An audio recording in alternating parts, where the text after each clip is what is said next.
మీనరాశి వారికి ఒకవైపు ఏళ్లనాటి శని మధ్యమ సంచార స్థితి జరుగుతూ ఉండగా 2026 క్యాలెండరు మరియు ఉగాది పండుగ నుంచి ఆదాయ వ్యయాలను ఒకసారి పరిశీలన చేద్దాం.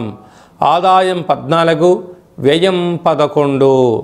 కనుక సత్ప్రవర్తన, సన్మార్గము, ఆధ్యాత్మిక చింతన, దీపం ఉండగానే ఇల్లు చక్క పెట్టుకోవాలి అనేటువంటి మీ యొక్క ముందు చూపుతో ఉండడం వలన 14 రూపాయలు సంపాదిస్తే కేవలం 11 రూపాయలు ఖర్చు పొంచి ఉంది కనుక 3 రూపాయలు మిగిలించబోతున్నారు.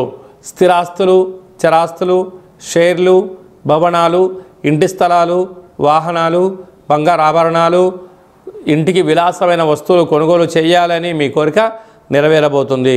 రాజ్యపూజ్యమేడు, అవమానం 2.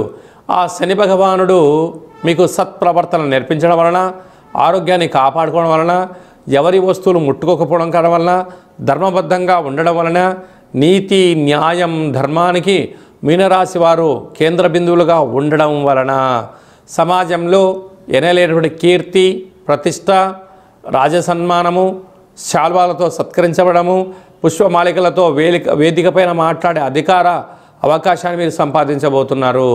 కనుక వీలైనంత వరకు భక్తి మార్గంలో ఉండడం వలనే, ఆధ్యాత్మిక చింతనగా ఉండడం వలనే వీరంతా మంచే కలుగుతుంది అని చెప్పి గమనించగలగాలి.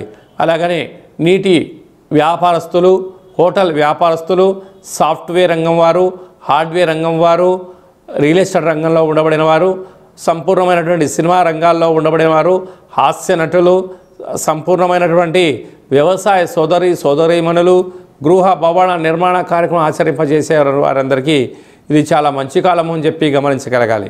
ఇలాంటి కాల సమయంలో ప్రతి గురువారం పూట శ్రీ మేధా దక్షిణామూర్తి స్వామి యొక్క స్మరణ, రుద్రాభిషేకము, యమునా నది పుష్కర స్నానము మీకు అదృష్టాన్ని, ఆనందాన్ని, యోగాన్ని కలిగించబోతుందని చెప్పి గమనించగలగాలి.